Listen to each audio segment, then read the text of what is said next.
Mayor Pro Tem and Council. I'm Greg Canali with Financial Services. I'm joined by Rebecca Giello, Interim Director of Economic Development. And we're also joined with Chris Dunleavy and Brian Slater with Brailsfield and Dunleavy, who have been helping us in the discussion happening around the use of McKalla Place as a potential soccer stadium. So we thought with having them joining us today, one of the topics we could talk about, as you know, on June 1st, we submitted the report from the council resolution looking at the site of McKalla Place as an option for a soccer stadium.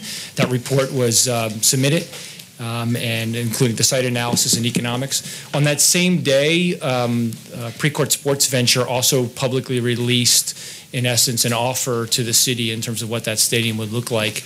And what we have today, since there hasn't been much discussion about those terms, is an opportunity to highlight some of what they have put on the table and allow Chris and Brian to kind of give us some thoughts on initial reactions on what they've put on the table. So that's what we have ready for you today. And in addition to that, we have staff, economic development staff here as well, if after this discussion we need to talk a little bit about the site analysis work that was also completed.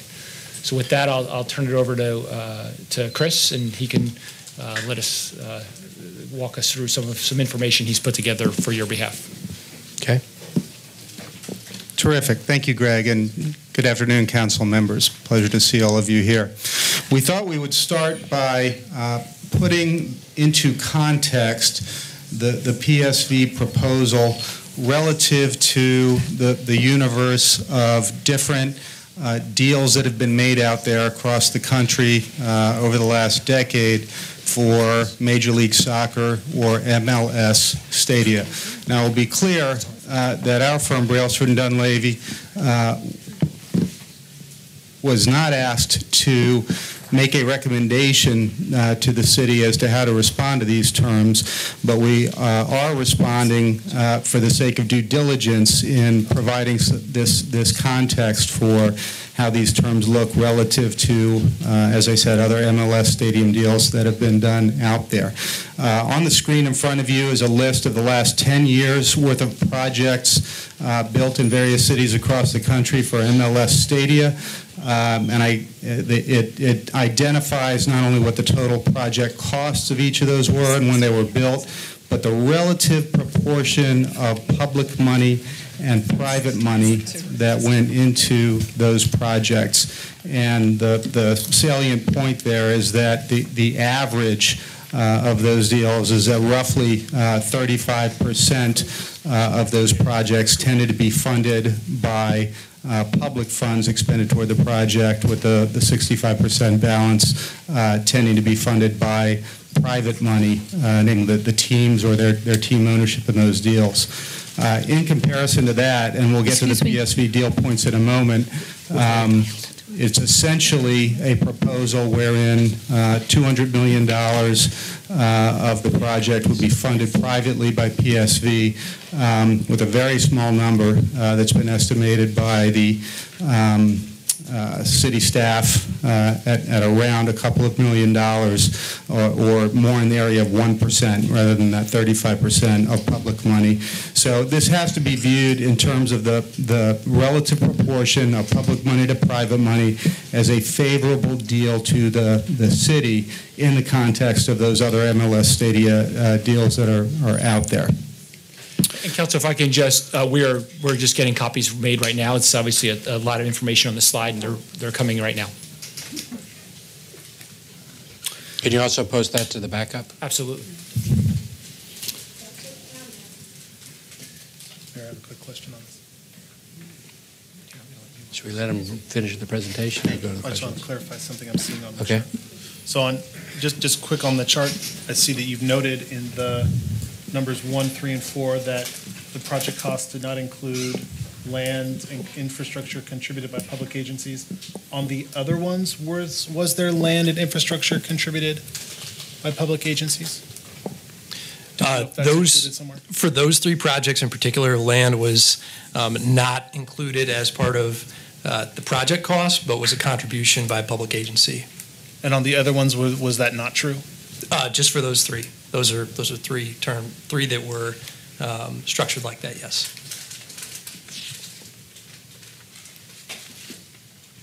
Okay, continue. Okay, so the key deal points that are in the proposal from PSV is a proposal that the project will have construction costs not to exceed $200 million in total project costs, with the city taking responsibility for site preparation and remediation, essentially providing and preparing the site for construction, estimated at roughly $2 million by the city staff. PSV will privately finance that $200 million cost, or whatever the project budget is, up to that amount. And PSV will take responsibility for cost overruns. To the degree there's any risk that that budget is exceeded, that risk is carried by PSV. The team, PSV and the soccer team, will operate the facility, have rights to all revenues, and responsible for all operating costs and capital upgrade and repair expenses in the future. The terms do allow for a certain limited number of city events for which the city will take revenues and bear event day costs. But other than that, the overall operating risk responsibility, both on the revenue side and the operating cost side, rests with the team, PSV. They've proposed a 20-year term with options for up to three renewals of the same duration. And the way they have proposed to structure this is that although they will privately finance and develop the project, the stadium will be donated to the city at the completion of construction. Both the stadium and the land will be owned by the city. And PSV will pay $1 a year in rent to use the facility, but also be exempt from property tax during the duration of the lease. We believe that those terms, both because of the preponderance of private funds and because of PSV taking responsibility not only for the construction risk, but also the operating risk of the facility, as I said, are relatively favorable for the city. We do think there are a number of points not fully addressed in the terms that were included in the proposal, which we would recommend the city consider for ensuring that it is a proposal that meets all the city's requirements if the city chooses to proceed with this. So we've noted a few of them here. And my slide seems to be building backwards, so I'm going to start with the point that appears at the bottom of the slide. But we believe that the city should require a non-relocation provision for the team during the course of the lease. This isn't currently cited in the proposal that has been submitted, but the notion here is that there should be some mechanism in the lease that prevents the team from defaulting on the lease and moving out of town should it ever desire to do so. And the typical way of doing that is by attaching their continued adherence to the lease to some financial penalty that relates to the initial investment the city has had to put into the project in the first place. So, for example, the city might require that in order to break the lease, the team might be obliged to not only repay the city for costs incurred in preparing the site, but also for demolition of the stadium and preparation of the site for an alternative use, as one example. Another term that we think the city may consider in further discussions with PSV, should you choose to proceed, is recognizing that even though PSV has agreed to carry the cost overrun risk in the project construction, that pertains only to the vertical stadium construction that they have agreed to fund, the $200 million, and that there remains the potential, remote, but there remains some potential for there to be exposures or cost overruns in the site preparation work itself that the city's obliged to do. And this may sound like a surprising thing, but the fact is that as the team goes through design of the project, that design process that has a lot of decisions involved in it about building systems may cause something to occur where, for example, as the building's technology and electrical systems are designed, may result in the creation of an electrical load requirement that would require some heavier level of service. So we're recommending that what the city do is require a very clear list of what all the service requirements are at the outset of the project so that the city knows what they are, the city can make a determination that it has the ability to meet those capacities, and then the city will not be at risk throughout the construction process for those potential exposures. Another point is we recommend that the city require that opportunities be examined to maximize on-site affordable housing. There's the consideration of what uses might be developed on the site in addition to a stadium itself, and we recommend that considering other goals of the city, that a requirement to maximize on-site affordable housing be considered.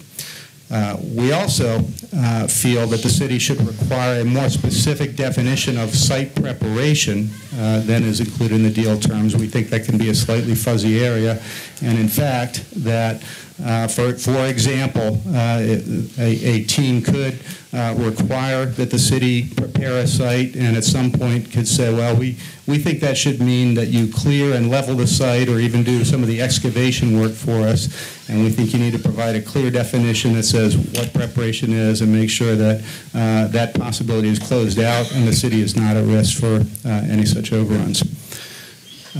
We feel that the city should require that the documents create a clear quality standard for the facility and identify a specific number of other stadium projects out there that should be held up as the standard for quality. And we believe that that is important because this is a city asset. It is going to be donated to the city. It's going to be a city-owned building, and the city should have a say in what the quality of its design and construction are. For the same reason, we believe that the city should require approval rights over a set of basic architectural documents to demonstrate that quality. And then finally, we believe that the team should be required, PSV should be required to create a transportation and parking plan to address any transportation or parking challenges and solutions to them. So that was our overview summary of what the terms are in the proposal and what our recommendations are if the city chooses to proceed with them for how to make it a better proposal for the city. Okay. So again, Mayor Pro Tem, we wanted to again address that that document that had been presented to the city, just to highlight that in our initial reaction. And again, not only are Brian and Chris here to talk about that, but the staff is here to answer any questions you have about the staff report that went out on June 1st as well. Any questions about the discussion so far? Leslie? First, I want to thank staff. And Mr. Canale and Ms. Giello, do you have more that you're going to talk about, or is this the full presentation? So we have other areas of, again, I think staff is ready to talk about the report that already went out publicly. If there's questions about that report, again, because this had been this PSV was something they had given us, we wanted to just quickly highlight for that for the public because it's not something that we had previously done. Okay, good. So we're here to, I think, while they're sitting here, to talk some about what the PSV terms they put on the table and our reaction. And again, staff's here to do provide other comment. Great. Well, let me just jump in really quick and because I had a couple things I wanted to say, and I think we're running out of time, and I'm one of the ones who actually has to leave in about an hour. So, is that okay? We're all going to leave in an hour. Excellent. All right. That sounds great. Well, first I want to thank staff for all their hard work on this, and I know how hard they've worked on this. They put the memo together with a pretty aggressive deadline, and I think they did a really good job. So thank you, and I appreciate your work on this. I have a number of outstanding questions on the proposal's costs and a few concerns about the economic impact analysis that I think deserve further review. I posted these on the message board yesterday, and I've handed them out to everybody here today. I know that y'all may not have had a chance to think through all of these fully, and that's okay. I do know some of them are pretty in-depth and that you may need more time to respond, but I wanted to give our staff and both of you gentlemen from B&D an opportunity for the floor to discuss any pieces of them that I've raised in these documents, specifically to get to some of the questions that I certainly have and that I'm also asking for the community who will be affected by that. I wanted to highlight the questions about costs and opportunity costs, and if we can really get those fleshed out fully, that would be really important, because that, to me, is one of the most important pieces. And I know that we don't have all of this pulled together yet. So I just want to say in advance, for me, this conversation isn't about whether we get a soccer team.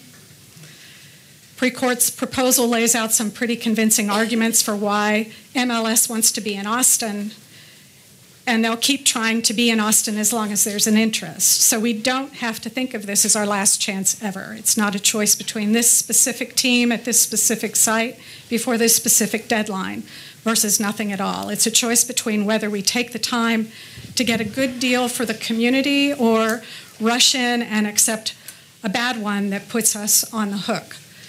So the questions that my staff and I have crafted over the last week or so have been thought through pretty deeply.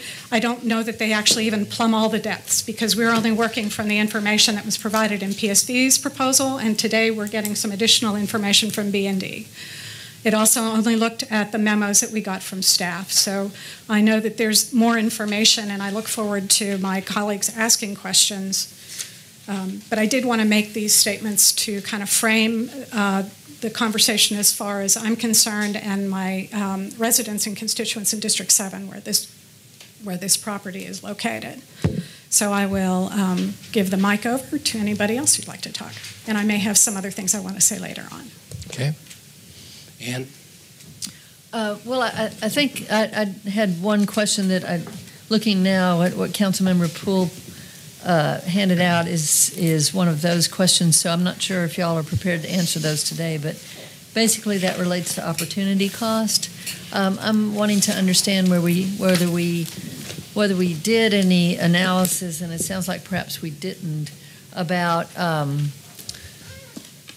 about what economic value could come to the city if that property was used in a different way. So, and part of the question I have is, it relates to the fact that there'll be no taxes paid on that property under the proposal. And so what are we foregoing with regard to that? And those are the kinds of questions that I have. Okay, Mayor Pro Tem. I'm sorry, go ahead. Councilmember, the response, the staff response to the resolution did include an alternate use beside a stadium, but I think you're right, we didn't then go into the economics of that, of what that could be, but the release is a baseline or a framework for an alternative use that was outlined in that report. So is that an answer we can get to in terms of the dollar amount? From my mind, one of the ways, I mean, if we're going to, and first off, I really appreciate all the information here. It's very helpful, particularly the recommendations about how we might structure an arrangement. But part of what I'm trying to understand is what the parameters are for thinking through whether this is whether the city is getting the best value, and perhaps whether we ought to be talking with the PSV about some additional level of value. And to my mind, I think about that in relationship to if we use the property in a different way, what would we be getting in terms of value? So am I not looking at that? Is that not the way that you all look at that?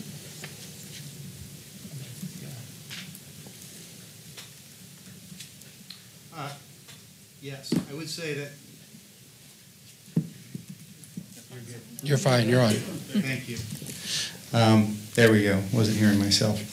I would say that the issue of opportunity costs and alternative uses has to be thought about in the context that the potential for a major sports stadium is a relative unique proposition that one might consider doing even if it were not financially the highest return to the city in that context. So that raises the question, which alternative uses are important to look at, and because it could be everything from, we might say, we want to look at a scenario that maximizes the financial return to the city and the economic impact, which might be the densest possible office construction on the site that one could conceive of doing, but that may not be good public policy as itself. On the other end of the spectrum, it might be something that provides a great public benefit, like a cultural facility or a museum, but that has a much lower financial return on investment for the city. So I think the city staff looked at some potential alternative uses. We certainly can get down to defining some very specific economic impacts. We would want to define very specifically what those other scenarios are that we're comparing to, and it could be anything in that spectrum I just described. Well, I certainly am not suggesting that this is a hard and fast dollar-for-dollar comparison. I'm not suggesting that, but I am thinking in terms of what the parameters are and what the guide is on determining whether or not this is the appropriate deal, so to speak. So, and at least one of those parameters is, well, what is that property value to us if we used it in another way? So if we're not looking at that, if that's something that we're not looking at for various reasons, then what are you suggesting that we do look at to determine if we're getting the right dollar value? I guess I'm suggesting that we would want to look at it in comparison to some specifically defined alternative uses, because not knowing where the city would want to fall on that spectrum of how the site might be used. No, I understand that. I'm just asking if we set that aside and we don't do a comparison of alternate uses, then and if I should be reading part of the report, just point me there. But what I'm trying to understand then is if we're setting that aside, we're not looking at opportunity costs, then what are we looking at to help us determine if we're getting the right dollar value here? I think one way of looking at it is what is the likely economic impact and what is the fiscal benefit, what's the net present value of the tax revenues that the city will collect over the life of the project relative to the cost that the city is incurring. And if you've got greater benefits coming in than the investment you're making, then one might deem that a positive investment. Okay. And is that analysis in the report, and I just need to go look? Okay. Yes. Thank you. And I guess the other thing to look at is, by way of comparison, is what are other cities paying for the same thing? Yeah, I understand that, but I'm more interested in that. That's a value to me. That's an important point. But I really want to see the point that you just made, and I just haven't waded through all the materials yet. So you're telling me that's in there. I'll go take a look. Yes. Kathy? So I have a couple quick questions, I think, about the staff report, and then I have some initial feedback about the summary terms, the proposed terms. And so if it's appropriate, Mayor, Please, yes. Which would you like me to do now, both? Both. Okay. So the questions I have about the report. The first one is a follow-up question about, gosh, I have so much. Here, hang on. There was a description of the, and I keep forgetting to read the details about the environmental remediation, but if you could tell us, there was a statement in here about having done, there was environmental remediation done on the tract, but that there were some foundations laid that if they are removed, you would probably need, I think they were laid prior to the remediation and prior to the explosion, as I'm remembering it. And so there was a suggestion that if there's an intent to remove the foundations, that there be additional excavation and whatnot. And so I just wanted you to, there were also some assertions elsewhere that that the site has been remediated to the point of being safe for residential use. So I'm having trouble aligning those two things. We can get back to it. So, This well, is a I mean, we're happy. Actually, I'd like to call Greg Kylo, who worked very specifically with a number of the single points of contact in the departments, and he's had more of the detailed conversation. So I'll change out my place with Greg, and he can provide you a little bit more texture around that with Watershed. Thank you.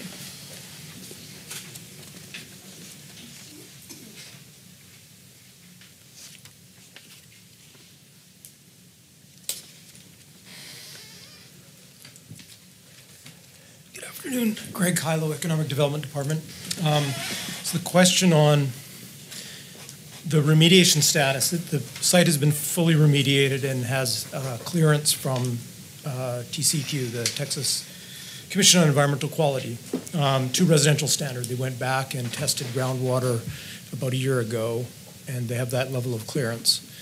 The question of the foundations, some of the foundations were put in before the remediation was done.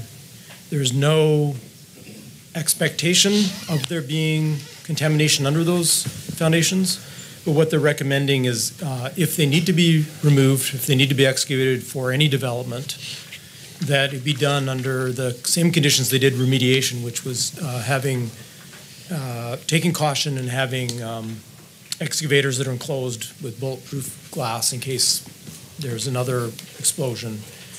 And that, as you would in any case with a site that's had a history, that you watch what you're doing and sample if you see anything out of the ordinary. But there's no expectation that there is something there. It's just with the history of the site, they feel like it would be a prudent thing to do. Okay, thanks. And that's just for my colleague's reference. It's the footnote on page 10. It says there's potential that one of the foundations may be covering unexcavated contamination. Okay, thank you for that. Have you, and since maybe you can speak to whether there's been any investigation of the wetlands on the site? I think some community members have indicated that there are some wetlands and that if development happens on this site, they would like to see those protected. I didn't see Mike here, but I do know that the Watershed went out yesterday to view them, and their opinion is that there's been some low-grade naturalization of previously dug detention as part of the earlier project, and that there's nothing there that they feel wouldn't be mitigated through normal development of watershed protection.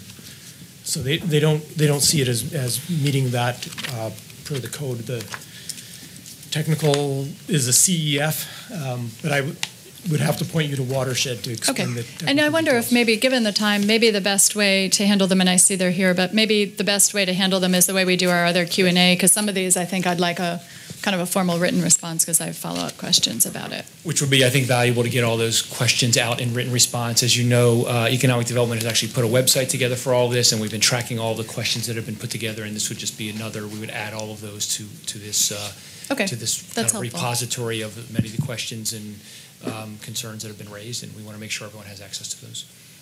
And so then I guess my last question for today, and then I'll go to the things, my feedback on the proposal. My last question is the one that we've talked about a few times, and that is an interest in having the staff estimate the property tax, what the property taxes would be on this tract under various scenarios. And I understand it would be just an estimate. I met yesterday with some community members, and Gracie Woods Neighborhood Association has provided an estimate that someone did for them, and so that it would be interesting to have some staff assessment of that as well. I think it's relevant to the question of the affordable housing contribution, because if the site were to be developed, 100% of that tax revenue would be flowing to the Affordable Housing Trust Fund, and so I want to be able to balance that against the affordable housing contributions that we're talking about that are part of the proposal that PSV has brought forward.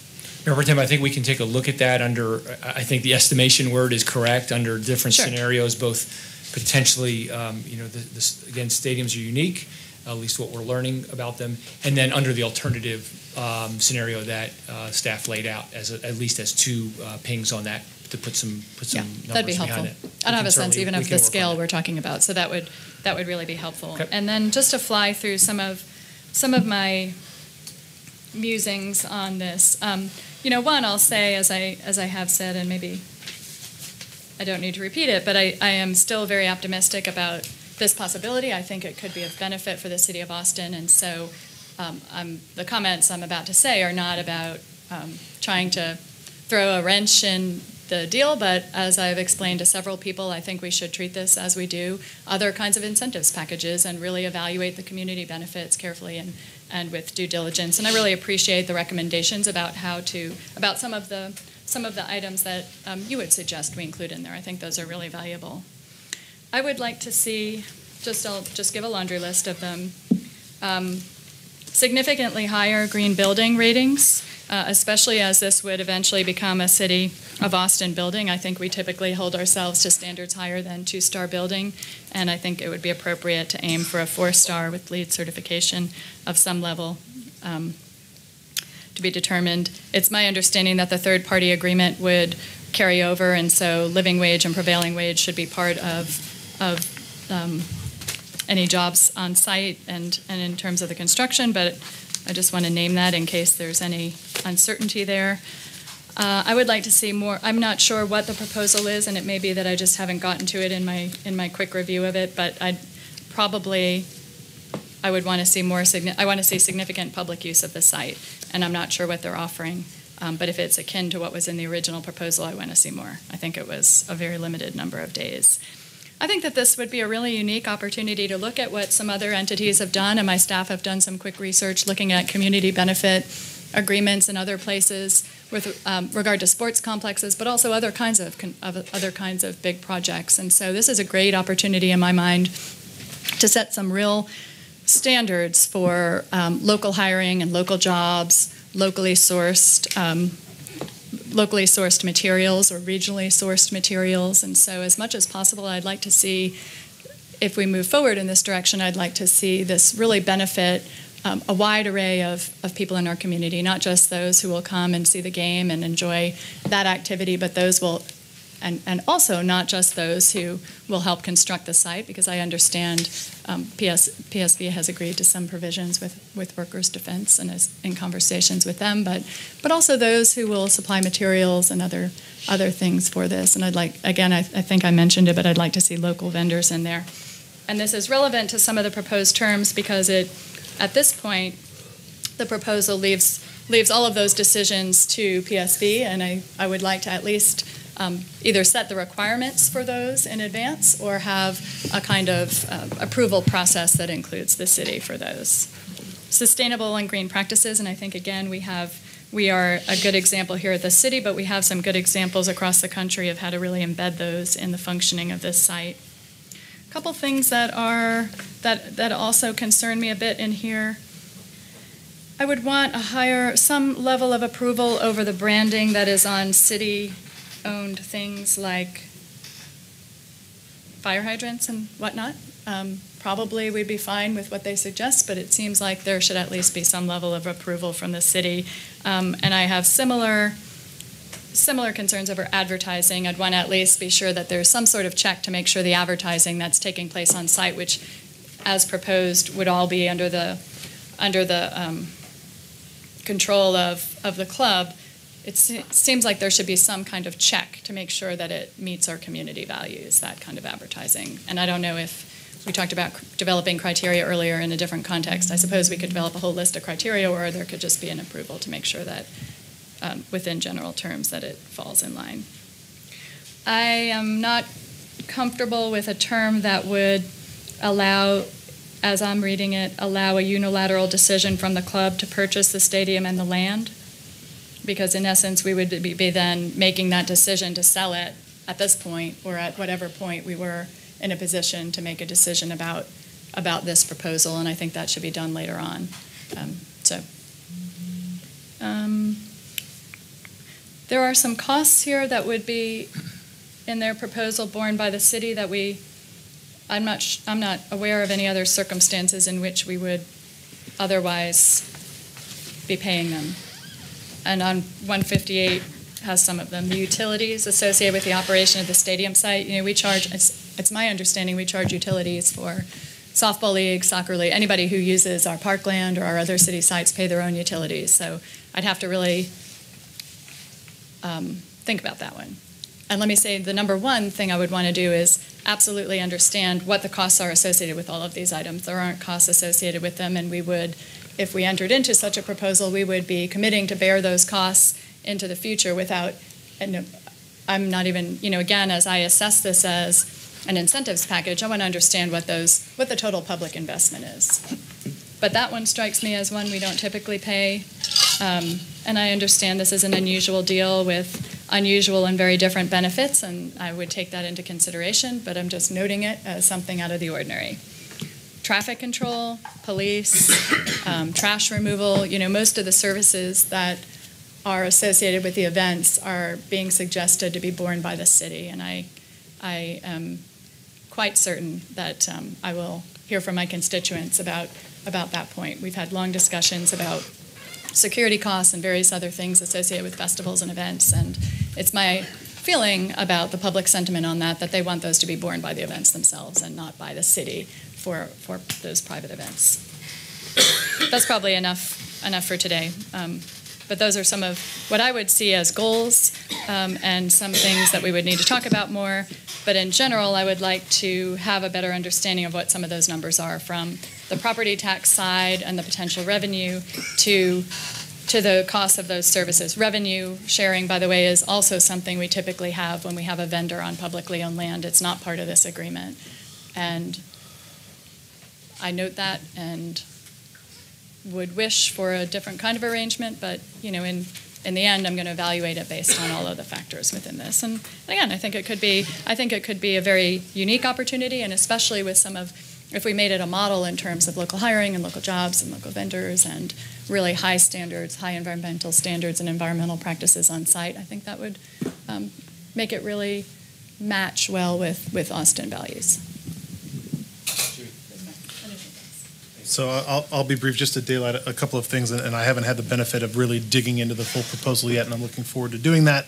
I concur with the Mayor Pro Tem, especially on the public access to the facility. I do think it's important to note that this type of facility doesn't exist everywhere, and you can't build it everywhere. And if we can better quantify the types of public access to it, or the types of other events that might use it. I mean, we hear from the convention center all the time that we miss opportunities for things because we don't have a venue that can appropriately serve. The Irwin Center is going to go away in a number of years, and we're all avoiding that question. Hopefully, maybe to be another council, we won't have to deal with that one. But so I think there's an unquantifiable aspect to it. And the opportunity cost question, Councilmember Kitchen, I love the way that you asked that, is how exactly should we interpret that? Because I also don't want to get into a situation where we're comparing an idea that we wouldn't actually do on that site, or we're comparing it to something that we could do on other city-owned tracks, but those city-owned tracks couldn't have a sports venue. And so, affordable housing, there's a lot of opportunity for affordable housing that we still haven't done. So just because you could do it on this site doesn't absolve us from not having done it on the other sites. And so that's kind of what I'm struggling with, and I share all these very similar concerns, Mayor Pro Tem, to all the bits and pieces of it. I just haven't had a chance to dig into it yet, but that's all I wanted to say. Thank you. I appreciate all the work of the staff and also Councilmember Poole's staff in what they've put together. I understand that the timing of this was such that the staff came out with their report and PSV came out with their proposal on the same day, and so you don't actually have an analysis of their actual proposal, and that's what I'm waiting for. Is I want a real analysis of their actual proposal that calculates what these costs are and what the foregone revenues are and all of those kinds of things. And we do need to know what the opportunity costs are. We have identified this site for affordable housing. We have 2 developers who've come forward with real proposals. One submitted them to the city. The other I heard speak at the Gracie Woods Neighborhood Association. They're offering upwards of $20 million for this property, 500 to 1,000 affordable units. There are details of those that we don't know. There are challenges with those. But these are real proposals, and we have to take them into consideration. I wanted to ask a couple clarifying points here. From the conversation, it sounds like PSV is saying they're only paying for the stadium. Who's developing the rest of their pretty picture?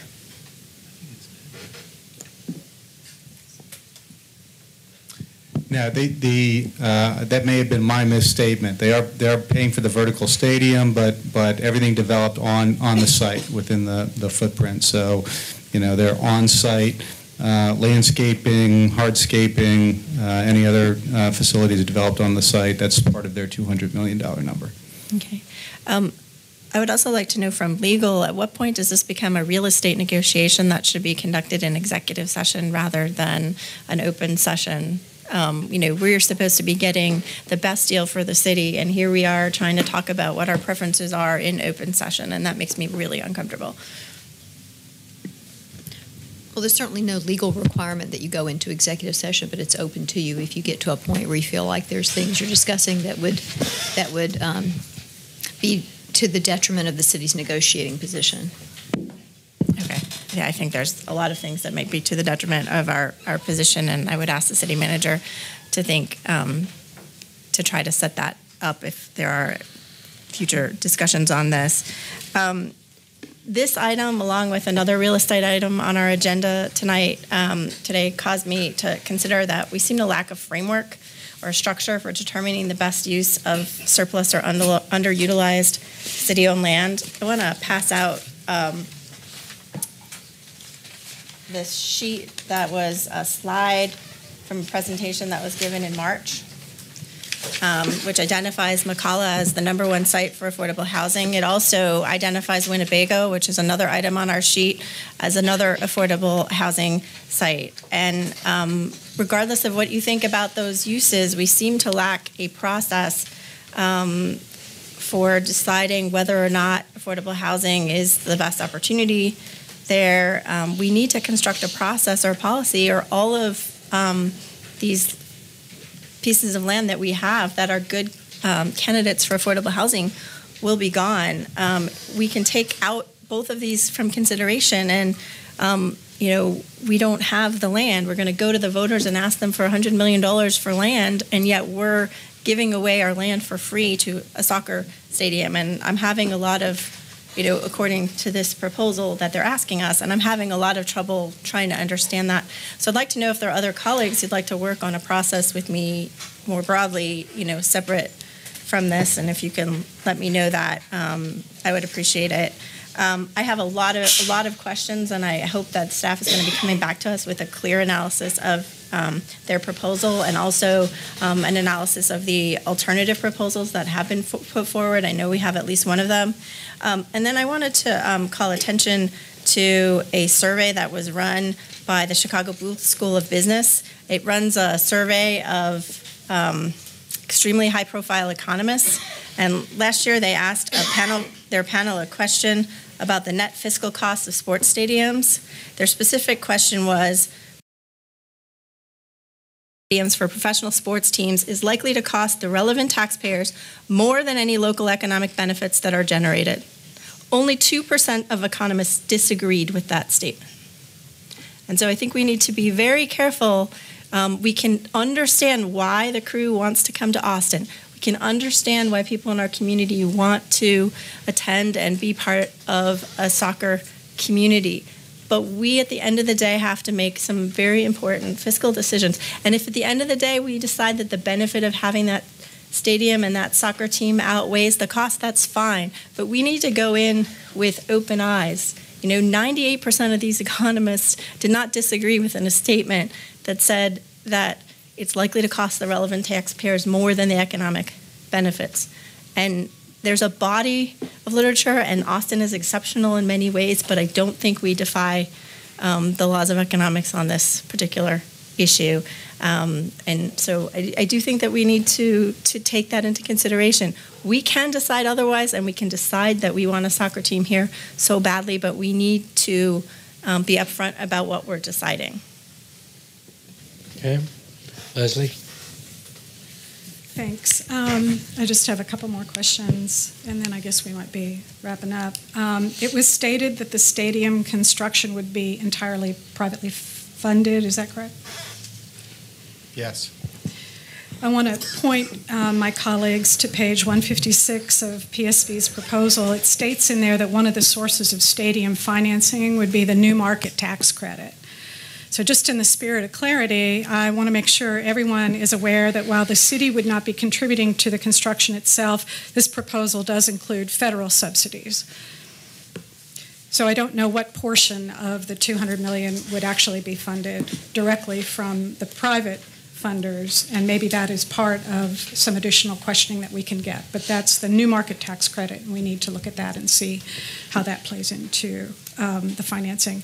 I believe I heard B&D state that the costs of the stadium were generally favorable relative to other stadiums. And Mayor, this goes to the point that you were talking about, the unique element of a stadium in the city. So I have a question for our city staff, because I think that's a really good point.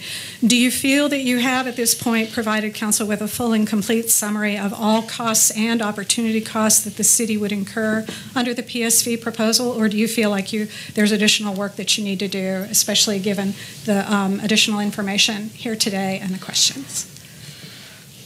Well, Councilmember, what I would say is, again, I think part of the objective of having this discussion today was to get out some of the terms that PSV put out a week ago, and we've given you our initial impact, and I think what's value from this conversation, and I think what we're hearing from each of these conversations is you would like us to go back and ask some further questions of them and dive a little bit deeper, and that's, so I think the purpose of today has borne out, and we stand ready to do that. Like you, we've had this proposal for a week, and so if that's the desire, and I think it is, to go ask some further questions, we're able to do that. And again, I just really want to thank you guys for all the work you did. I want to make one, Ms. Giello, were you going to say something? I would like to build on that by simply saying, with the comments also related to affordable housing and income-restricted housing, an opportunity there on site, I do believe that warrants additional time to bear out and what can be yielded around that particular community benefit. I'm glad you brought that up, because I would be interested to think about that and dig deep into it, because the people who might decide to live there then would understand that they were like on the same property with a stadium. So that, there may be a segment of the population that would definitely want to live there. Absolutely. Maybe the team, for example. I want to make a point about the non-payment of any taxes. This is the piece about sourcing of local products, which I think some others, brought that up. And I think that's a great point, but it occurs to me that if they pay no taxes, but the small businesses are paying taxes, then PSV can sell a beer at the stadium for $2, but the Alamo Draft House is still going to have to sell it for $5. And so that has a distinct disadvantage for our local entities. And it automatically disadvantages other similar entertainment businesses like restaurants and bars and movie theaters. And this is the piece that the economists that we've been talking to call, I think it's not just displacement, I think it's a substitution effect. Family has $50 that they're going to spend on entertainment on a given weekend, and they're going to choose to go to Alamo Draft House. Now they're going to go to a soccer game. And so the Alamo Draft House, there's not double money, it's the same amount of money. And that goes to leakage, which I think these gentlemen in here are leaning into a little bit. And so I just want to follow up on a leakage question, and this may be something that can be followed up in writing later, but this is question number 15 on my list of questions. It says, how did B&D venues choose a 20% leakage rate for patron spending? And that's on page 8. Yeah, I would be happy to answer that question, but just to back up the displacement conversation, we intentionally took a very conservative approach to considering displacement in this analysis. Any of the patrons that originate from within the city or the county, we've assumed any of their spending is totally displacement spending. None of that spending is net to the market economy. So that's a very conservative approach. The presence of this project will almost certainly create some new spending patterns, but for lack of better information, we really haven't quantified what percentage that is. So the displacement factor is something that we feel like we've really approached conservatively. With regard to leakage, some of the stadium patrons will, when they're attending games or events, they will purchase items from non-local market economies. We have used 20% is a fair estimate. I would say that we probably have something in the range of 100 assumptions throughout this analysis, and we use educated hypotheses to inform each one. It would stand to reason that if you are attending a stadium event, that you would likely purchase goods and services within the immediate proximity of the facility. So 80%, we believe, is a very fair estimate in terms of local spending. 20% leakage, 80% local. And B&D venues, your specific professional area of expertise is in the planning and construction of sports facilities, is that right? That's correct. B&D Venues is a practice group within Brailsford and Dunleavy, which is a much larger firm that cuts across a number of different areas. But this practice group focuses on major assembly facilities, stadiums, arenas, and the like. So is it fair to say that when you were giving us this estimate, you were leaning toward helping us make the decision to go ahead and do a stadium? Very respectfully, no. I would not agree with that statement. We are, although we are engaged and focused in the sports venue industry, we are typically representing public entities in that process. We are usually working for a city or a county, not a team, and although we were not asked to make a recommendation to the city as to whether to proceed with this project or not, when we have been asked that question, we have very frequently recommended not proceeding with the project because we found it didn't meet the city's policies. So we certainly do not feel we have a bias in favor of making a project happen. We have a bias in favor of protecting a reputation. We've been doing this business 20 years and would not have stayed in business if we were making bad recommendations to municipal clients. And when you said locals are from the city or county, were you considering Williamson County folks to be considered locals or non-locals? So we just looked at Travis County and we looked at the city of Austin. So when we calculated impacts to the city of Austin, if you did not originate within the city, you're non-local. When we calculated impacts to Travis County, if you originated from any other county, you were considered non-local. And if we move forward with the stadium, and this is for our staff, considering that B&D has given us this information here, would they be conflicted out for a continuation on a contract, or would we want to go with a different? Would we continue to use them, or would they be conflicted out? They would not be conflicted out. In fact, again, because they have been, again, their main practice is representing local municipalities on these. They have been brought in to help on this initial assessment, and if there is a decision from council to move forward, we believe I would say we were very fortunate to be able to get their services on a short notice. We did ask around for other folks, and there's not many people that do this work in the country, and to get someone that has a majority represented municipal clients, I think we're in a favorable position. So if there is a move forward plan, we would be looking to continue to get their advice like we had today on their initial reaction to what PSV has been. It was valuable to have that insight that we don't have. Great, thanks. And just last for me, I think it was Washington, D.C. did a really thorough review of other cities' stadium deals, and we will be sure to put a link of that up on the message board so everybody can benefit from it. I think there were some questions about how other cities had managed that. Okay, thanks. Let's pause for just a second. We're about to lose